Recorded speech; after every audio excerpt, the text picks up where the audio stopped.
សួស្តីទាំងអស់គ្នាសូមស្វាគមន៍មកកាន់ Channel ប៊ុនរង English Class ជាខ្ញុំបាទឈ្មោះប៊ុនរងហើយនេះគឺយើងនឹងសិក្សាទៅជាមួយនឹងការប្រើប្រាស់ពាក្យ sorry ហើយនិង apologize តើវាមានភាពខុសគ្នាយ៉ាងម៉េចក្នុងការប្រើប្រាស់ក្នុងប្រយោគ Okay so before we start the video please subscribe to my channel គេមុននឹងចាប់ផ្ដើមសូមអ្នកទាំងអស់គ្នាជួយចុច subscribe ទៅកាន់ channel របស់ខ្ញុំអ្នកមួយOkay ដើម្បីជាការលើកទឹកចិត្តក៏ដូចជាជំរុញឲ្យខ្ញុំបង្កើតវីដេអូទៅជាមួយនឹងការបង្រៀនភាសាអង់គ្លេសថ្មីៗបន្ថែមទៀតអូខេអញ្ចឹងយើងចាប់ដើមវីដេអូតែម្ដងអញ្ចឹងវីដេអូទី1គឺយើងនឹងសិក្សាទៅជាមួយនឹងពាក្យ sorry អូខេ sorry អញ្ចឹងស្ទះឲ្យវាគឺនៅដើមដំបូងគេ sorry សុំទោសសូមអធិស្ឋានអូខេអញ្ចឹងពាក្យ sorry គឺជាពាក្យសាមញ្ញដែលយើងប្រើប្រាស់ប្រចាំថ្ងៃនៅពេលដែលយើងធ្វើខុសអីមួយគេឬក៏យើងឮសូរណាគេម្នាក់ដែលគាត់មានរឿងរ៉ាវអីចឹងគាត់ប្រាប់យើងអាចនិយាយពាក្យ sorry គេដើម្បីបង្ហាញអំពីការបារម្ភការមានអារម្មណ៍សោកស្ដាយជំនួសអីចឹងទៅណាអូខេឥឡូវយើងទៅមើលការប្រើប្រាស់របស់វាយ៉ាងម៉េចដែរអញ្ចឹង sorry ខ្ញុំនិយាយជាភាសាខ្មែរអញ្ចឹងសង្ឃឹមអ្នកនរគ្នាអាចនឹងយល់បានច្បាស់អញ្ចឹងណាអូខេ sorry គឺបង្ហាញអំពីទុកត្រៀមក្រមការសោកស្ដាយឬក៏វិបដិសេរីអូខេមួយទៀតគឺមិនបានបញ្ជាក់មានន័យថាមិនបានបញ្ជាក់ន័យថាអ្នកនោះមានកំហុសចំអញ្ចឹងណាវាអាចអញ្ចឹងដែរពេលខ្លះពេលយើងដើរបោកគេអញ្ចឹងយើងនិយាយតែពាក្យ sorry អូខេប៉ុណ្ណឹងចប់អូខេអញ្ចឹងអត់មានន័យថាទទួលកំហុសចំទេអូខេមួយទៀតបង្ហាញពីការណិតសូរឬសោកស្ដាយដល់អ្នកដទៃអូខេដូចខ្ញុំបានឧទាហរណ៍នៅខាងដើមអញ្ចឹងណាអូខេឧទាហរណ៍ថាមានតែគេម្នាក់មានមិត្តភក្តិយើងម្នាក់គាត់មានបញ្ហាគ្រួសារឬក៏បាត់បង់អីមួយអញ្ចឹងណាពេលគាត់ប្រាប់យើងនិយាយថា Oh I'm so sorry to hear that I'm so sorry អូខេអញ្ចឹងមកបង្ហាញអំពីការណិតសូររបស់យើងអូខេមួយទៀតពាក្យ sorry គេមិនសូវប្រើប្រាស់វាជាផ្លូវការទេណាពាក្យ sorry គេមិនសូវប្រើប្រាស់វាជាផ្លូវការទេមិនឲ្យវាប្រើទូទៅមិនជាផ្លូវការទេអូខេមួយទៀតអ្វីដែលខុសគឺមានអ្វីដែលខុសប្លែកពីពាក្យ apologize គឺ sorry គឺថ្នាក់ពាក្យវាជាគុណនាម I am sorry អូខេអញ្ចឹង subject plus verb to be plus adjective sorry ហ្នឹងឯងណាអូខេអញ្ចឹងថ្នាក់ពាក្យវាជាគុណនាមអូខេឥឡូវយើងមើលទៅមើលឧទាហរណ៍ចាឧទាហរណ៍ទី1 he feels so sorry about his friend that មានគាត់មានអារម្មណ៍សោកស្ដាយសោកសៅចំពោះការស្លាប់របស់មិត្តភក្តិរបស់គាត់ he feels so sorry about his friends that មួយទៀត I'm so sorry my friend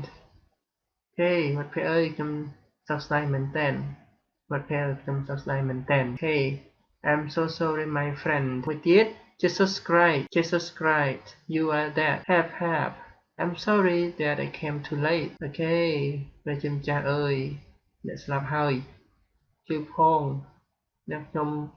សុំទោសដែលបានមកយឺតនេះគឺជាឧទាហរណ៍ក្នុងការប្រើប្រាស់ sorry អូខេបង្ហាញពីការក្រៀមក្រំខ្លាចសោកស្ដាយ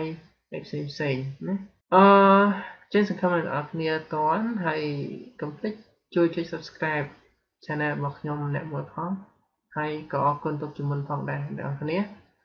ឥឡូវយើងចូលដល់ពាក្យមួយទៀតគឺពាក្យ apologize អូខេអញ្ចឹងយើង stress នៅ letter ទីពាក្យកណ្ដាលទី1ទី2អូខេ apologize ន័យថាសុំទោសត្រាប្រណីអូខេអត់ទោសខ្មាទោស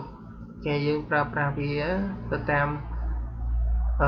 បរិបទនៃប្រយោគឬក៏អត្ថបទអូខេដែលយើងសិក្សាអូខេឥឡូវយើងទៅមើលអត្ថន័យនៃការប្រើប្រាស់របស់វាតើវាយ៉ាងម៉េចអូខេអញ្ចឹងយើងអាចថា apologize យើង stress ខ្លាំងនៅអក្សរ P លើអក្សរ P apologize អញ្ចឹង apologize យើងមានន័យថាសោកស្ដាយនេះគឺចង់សំដៅទៅលើដូចជាគាត់សោកស្ដាយនឹងការបរាជ័យឬក៏សោកស្ដាយនឹងការធ្វើខុសច្បាប់អីមួយអញ្ចឹងណា okay apologize apologize ផងដែរវាបញ្ជាក់ពីការមានកំហុសឬក៏ការធ្វើខុសអីចំអូខេឧទាហរណ៍ថាយើងដាក់បុកទៅអញ្ចឹងយើងអាចថា apologize my apologize អូខេ my apology ចឹងមកណាបង្ហាញកំហុសចំតែយើងបានធ្វើខុសមែនអញ្ចឹងមួយទៀតយើងប្រើប្រាស់ apologize តាមពិតទៅវាមិនសូវបង្ហាញពីការរំអសូរឬក៏សោកស្ដាយអាហ្នឹងនិយាយទៅជាមួយនឹងអារម្មណ៍របស់យើងណាអារម្មណ៍របស់យើងពេលនិយាយវាយើងនិយាយឲ្យចប់មិនសូវជាសោកស្ដាយទេយើងនិយាយអំពីផ្លូវអារម្មណ៍ដែលគិតគូរគ្នាហៅ sympathy អត់សូវទេណានិយាយចោលដាច់ចិត្តនិយាយដោយមិននឹកនាដោយមិនខកពីអារម្មណ៍អ្នកផ្សេងអូខេចឹងយើងប្រើ apologize មួយទៀតយើងប្រើ apologize ជាផ្លូវការណាពេលហ្នឹងគឺជាផ្លូវការយើងប្រើផ្លូវការគេប្រើច្រើននៅក្នុងភាសាផ្លូវការអូខេហើយអ្វីខុសប្លែកពីពាក្យ sorry apologize គឺថាពាក្យវាជាកិរិយាសព្ទអូខេពីកិរិយាសព្ទឥឡូវយើងទៅមើលឧទាហរណ៍អូខេចុះឧទាហរណ៍ជា conversation រវាងប្តីនិងប្រពន្ធអូខេយើងមើលរូបភាពនេះអូខេអញ្ចឹង wife ហើយនិង husband អូខេខ្លីៗទេអ្នកនរគ្នា what did you do last night យើងអាចបញ្ចូលតួទៅ what did you do last night អូខេតើបងធ្វើអីយប់មិញតើបងបានធ្វើអីយប់មិញអូខេយើងនិយាយភាសាខ្មែរយើងធម្មតាបងឯងធ្វើអីយប់មិញអូខេតែប្តីនិយាយថា no I didn't do anything to you ទេបងអត់បានធ្វើអីទៅកាន់អូនទេយប់មិញពុននិយាយថា you spoke so loudly last night អូខេបងឯងយប់មិញនិយាយលឺអស់ស្ទះអូខេ husband ប្តីគេនិយាយថា no I didn't I was drunk okay I was drunk last night ចឹងមកចឹងប្តីថាទេបងអត់បានធ្វើអីទេយប់មិញបងស្វឹងចង្អប់អូខេចឹងប្តីគេនិយាយថា I apologize babe okay I apologize babe ពាក្យ babe វាស្មើនឹងពាក្យ sweetheart ស្មើនឹងពាក្យ baby អញ្ចឹងទៅណាចង់ឲ្យបងសុំទោសអូនសម្លាញ់អូខេហើយបងសុំទោសអូនសម្លាញ់មួយទៀត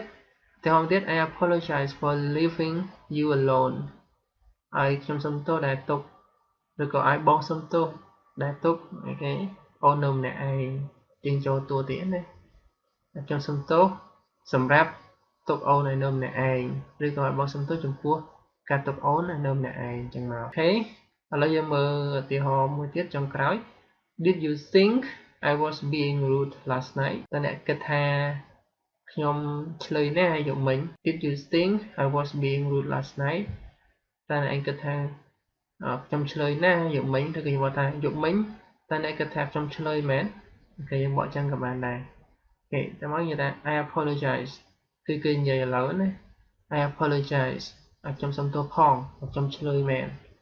អូខេអញ្ចឹងជាចុងក្រោយនៃវីដេអូហើយអញ្ចឹងសូមអ្នកនរគ្នាជួយចុច subscribe ទៅកាន់ channel របស់ខ្ញុំបើអ្នកនរគ្នាចូលចិត្តអូខេក៏ដូចជាចុច like ឬក៏ share បើសិនអ្នកនរគ្នាគិតថាវាមានសារៈសំខាន់អូខេចំពោះមិត្តភ័ក្តិអ្នកនរគ្នាឬក៏ក្នុងការចែករំលែកអូខេចឹងសង្ឃឹមថាអ្នកនរគ្នា enjoy with this video and hopefully yeah you are doing great and stay safe at home okay okay everyone that's the end of the video and thank you for watching and stay safe good luck everyone goodbye